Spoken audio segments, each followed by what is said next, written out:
Welcome back to the Daily Rundown with me, Dan Morfitt, and my guests, Lindsay and Cal Doughty.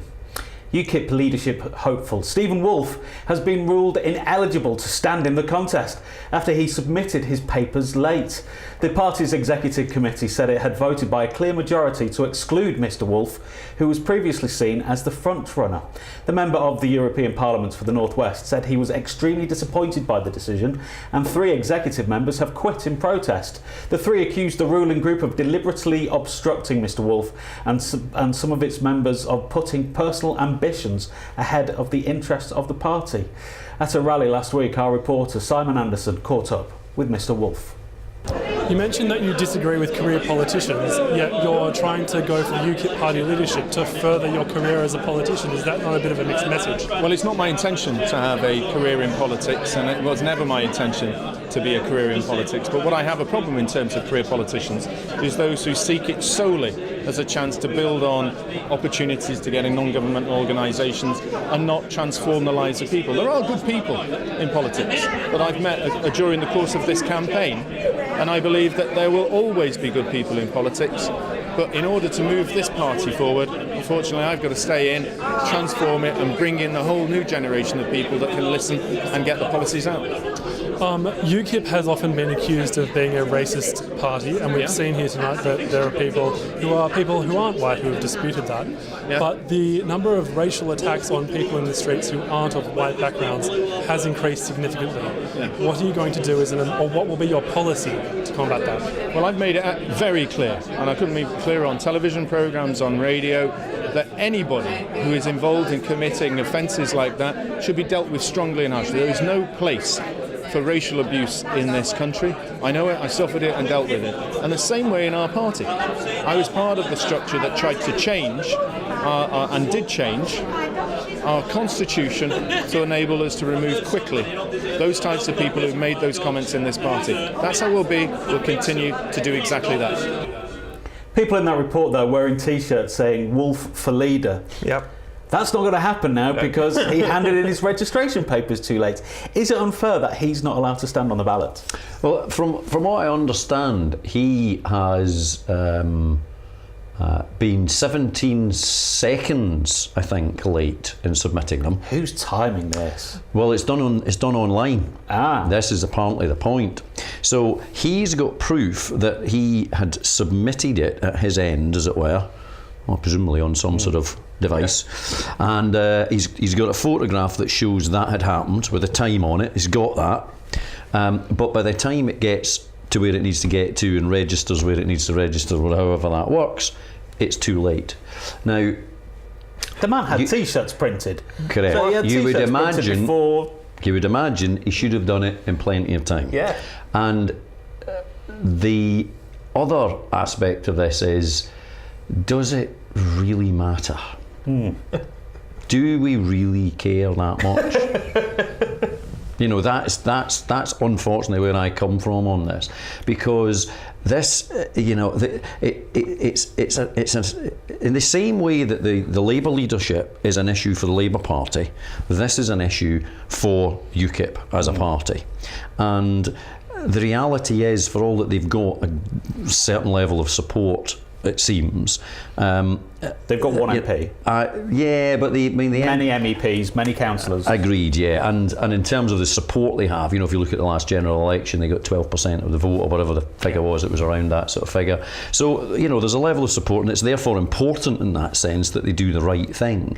But if this can be argued in either way, then those of us that actually don't particularly care about what happens in UKIP, because actually what we care about is how we deal with some of the things that they are trying to sort of push forward.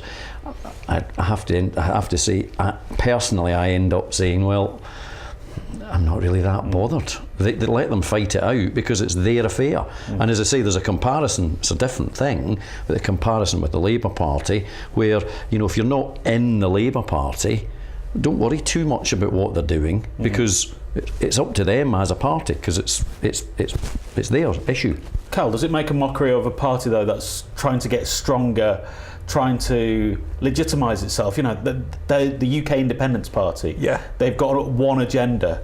That agenda is now being seen through with the Brexit vote. They've won. what's the point of UKIP now? Because before, Farage was, whether you liked him or not, he was a one-man personality machine. Yep. We don't know anything about any of these other leadership hopefuls. Well, so basically they're having one chance now to make a stand and prove something of their party as a whole. And what we've got so far is a person running for leader who can't get his papers in on time. You have one job as a leader, and that's to do this. If you're applying for leader, you have one job, which is to get those papers in on time, not to treat it like homework from school where you're doing it overnight, the night before it's meant to be in. I find it very funny that he's taken a picture of himself sending it in, because why would you do that unless you knew something? We're in the age of the selfie. Exactly. It's a little bit, perhaps it's a little bit like taking a photograph of your dog eating your homework. Yeah, exactly. Yeah. It's exactly that. It's just so Which strange. kids probably do nowadays. Absolutely. I certainly would. It's got to be one of those things. We'll keep you updated on whether Mr. Wolf gets to stand in the UKIP elections, and we'll go through all the other people who are standing for them, because there's reams of them that all managed to get their papers in on time. Right, our next story now is a lawsuit has been filed against the makers of Pokemon Go over players trespassing on private property. A man in the US said strangers started lingering outside of his home, with at least 5 people knocking on his door. The first suits came against game makers Niantic, Nintendo and the Pokemon Company, and it seeks a class action status for others who have had Pokemon stops and gyms placed on their property. Released on the 6th of July, the smartphone game has become a global phenomenon. The lawsuit accuses the defendants of showing a flagrant disregard for the foreseeable consequences of populating the real world with virtual Pokemon. So what is going on? Has this app made people lose their minds, Cal? A class action. I think we have an expert in our midst who has potentially trespassed in achieving his huge score of 100 and what? 145. I think I'm 145 right now. I'm level 19, which is quite high. Good on you. Just putting that out there. Look at that. I think this is quite funny. I mean, what's important to note is that it has been out since 6th of July. Why is he doing the lawsuit now, a month later? Has he been playing the game and now got bored, but everyone else is still having fun? He's thinking, actually, maybe he set up a Pokemon gym, which is where Pokemons fight. Yeah. At his house, and he got people lingering outside his house. Maybe he likes the lingerers. We don't know. We don't know. And now he's sick of the lingerers. Exactly. Yeah. But would you ever go on private property? Would you ever trespass to get the elusive Pokemon? I mean, it depends what's going on. So Pokemon. The way it works is you don't actually need to be on the specific point where this is to actually use it. Like, you can be a good few meters away. Like, so people. If people were trespassing on his property, they would have really been wanting. I don't know why people are knocking on his door, for example. There's not enough of the story there to know more about what's going on. Isn't the game? It's random where. No, Pokemons so everything where Pokemon themselves turn up is quite randomised. But in terms of like these places, it could like be a gyms Pokemon in his bathroom. Exactly. It could be one in his toilet bowl. Yeah. But they could still do it from like a few meters away, so they wouldn't need to be inside his house to find them. Yeah, but they'll be outside of his bathroom window. Exactly. Looking in, peering with the phones. It just seems like the strangest thing to be complaining about, and actually shows that he doesn't really know how it all works or why it all works. Plus the fact this is in the United States. Yes. One of, if not the most litigious country in the world, where they will take people to court for almost anything. So who knows what the facts are? We shall wait and see. However, there is always just that chance that this is just another sort of, I'm just going to try this on and see if I can actually get somewhere with this claim. Almost definitely, because there are actually ways to have yourself removed from the system. So you completely. can say to Niantic, please remove my residence from this game. From my toilet bowl. With the, I don't want any Pokemon sticking up through the water. They did that with the Auschwitz Museum. They've removed that from the game. They've done it from a number of museums and like sensitive areas like hospitals and things. They've removed a few of these places off of it because it's been requested of them. But they've had to be requested.